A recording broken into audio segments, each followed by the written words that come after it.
This is my directive. ఎందుకంటే నా నియోజకవర్గాన్ని నేను సవ్యంగా చేసుకోలేనప్పుడు, నా నియోజకవర్గాన్ని నేను సరిగ్గా కాపాడుకోలేను, నా డిప్యూటీ ముఖ్యమంత్రి పదవి దేనికి, అధికారులు ఉండడం దేనికి? నేను చాలా స్పష్టంగా ఉన్నాను ఈ విషయంలో. వీళ్ళను కొడితే క్రిమినల్స్కి కాస్ట్ లేదు, గుర్తుపెట్టుకోండి. తప్పులు చేసి కులాల వెనక దాక్కుంటే బయటికి తీసుకొస్తాం, గుర్తుపెట్టుకో. కులాల వెనక దాక్కోకండి. వాళ్ళు క్రిమినల్స్కి కులం లేదు, ప్రజాప్రతినిధులకి కులం లేదు. We are very clear about it. చాలా స్పష్టంగా ఉన్నాం దాని మీద. ఈయన కొడితే మాకు ఓట్లు పోతాయి. ఇప్పుడు నేను అధికారులందరికీ చెప్తా ఉన్నాను, సార్ ఈయన అరెస్ట్ చేస్తే ఓట్లు పోతాయి, హిందువులకు ఓట్లు పోతాయి. ఎవరు వెనకేసుకొస్తారు వీళ్ళని? నేనైతే వెనకేసుకురాను, మా కూటమిలో ఉన్న నాయకులు ఎవరు వెనకేసుకురారు. ఒకళ్ళు వెనకేసుకొస్తే సరిదిద్దుతాం.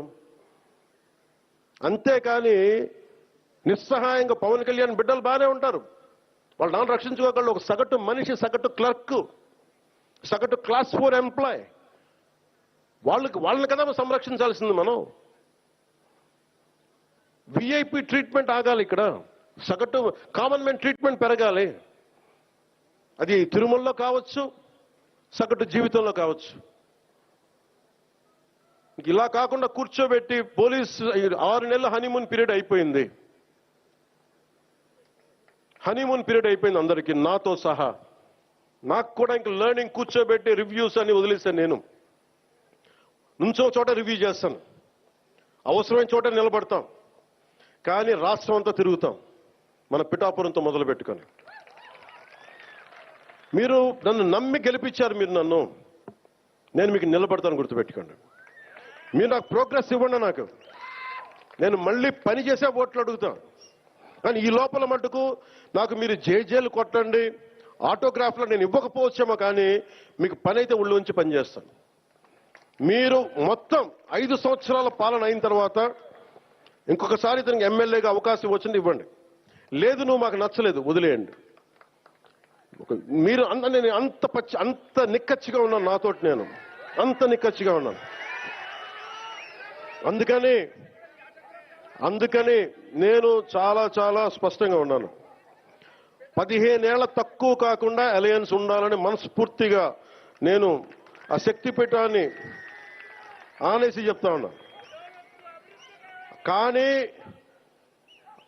అధికార యంత్రాంగం నాకు మీ సహకారం కావాలి.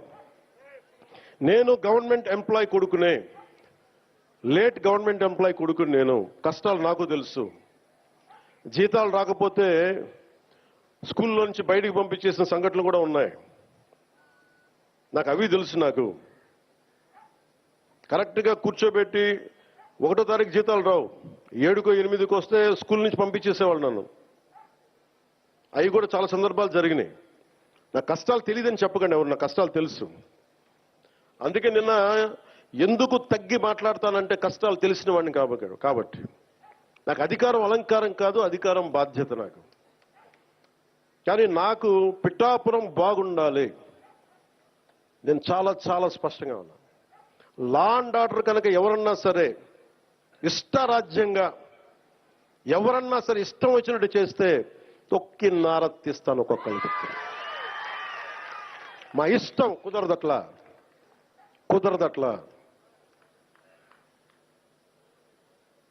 ఇది చాలా చాలా జాగ్రత్తగా ఉండాలి. ఇది నేను తెగించి వచ్చాను రాజకీయాల్లో, గుర్తుపెట్టుకోండి.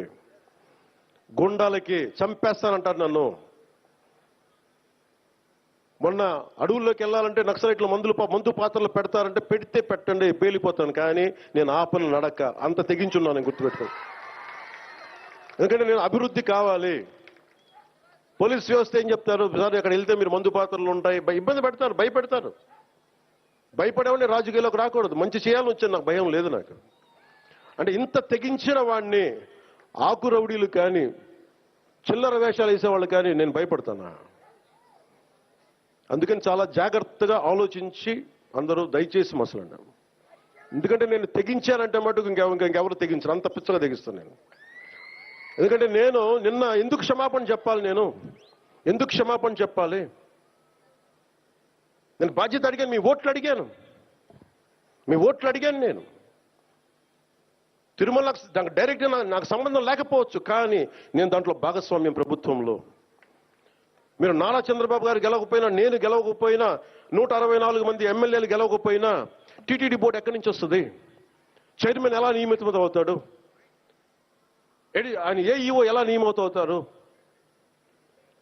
ఈఓ ఎలా నియమితులు అవుతారు?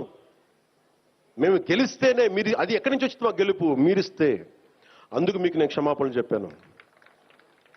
నేను కోరుకునేది ఒకటే, ఎప్పుడో చెయ్యని తప్పుకి జపాన్ లాంటి దేశంలో ప్రధానమంత్రి ఆయన పుట్టక ముందు జరిగిన తప్పుకి ఆయన పార్లమెంట్లో క్షమాపణలు చెప్పారు.